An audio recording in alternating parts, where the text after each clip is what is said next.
NJP স্টেশনে নামার পরে আমরা 30 মিনিটস মতো ওয়েট করছিলাম স্টেশনের বাইরে, কারণ আমাদের গাড়ি তখনও আসেনি। তারপরে গাড়ি এলো, তো গাড়িতে করে ফার্স্টে আমরা গেলাম একটা রেস্টুরেন্টে।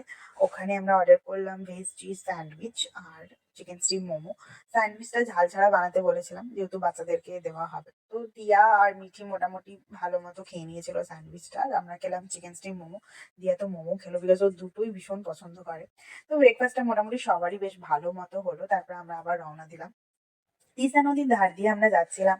তো যেতে যেতে যেটা আমরা নিজেরাও লক্ষ্য করলাম, ইভেন আমাদের যিনি গাড়ির ড্রাইভার দাদা, তাকেও আমরা জিজ্ঞেস করলাম যে এত নষ্ট হয়ে গেছে তিস্তা নদীর দুটো ধার, যে দেখে খারাপ লাগছে। বিকজ আমরা লাস্ট টাইম যখন ডুয়ার্স এসেছিলাম, এই মানে তিস্তা নদীর দুটো ধার কিন্তু ভীষণ সুন্দর ছিল।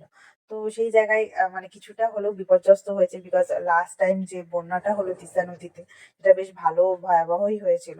আর আমাদের ড্রাইভার দাদা বললো যে এই যে রোডের উপর দিয়ে আমরা এখন যাচ্ছি, রোডটা নাকি পুরোপুরি নষ্ট হয়ে গেছে, ওটা পুরো নতুন ভাবে বানানো হয়েছে। আর যেটা আমরা লক্ষ্য করলাম যে নদীর ওপাশে যে বাড়িগুলো, অনেক বাড়ি নষ্ট হয়ে গিয়েছে, গাছগুলো নষ্ট হয়ে গিয়েছে। তো যাই হোক, আস্তে আস্তে রিকভারি হয়ে যাবে। আমরা এখন দাঁড়িয়ে আছি এক জায়গায়, সেখানে আমরা রাফটিং করব বলে কয়েকজনের সাথে কথা বলতে গেলাম। তো ওখানে লেখা ছিল যে এখানে রাফটিং করানো হয় আর কি। তো ওখানে গিয়ে কথা বলা হলো। যেটা ওনাদের সাথে কথা বলে ফাইনাল হলো সেটা হলো আমরা 7 কিলোমিটার যাবো। 5,000 রুপিস ওনারা নেবেন।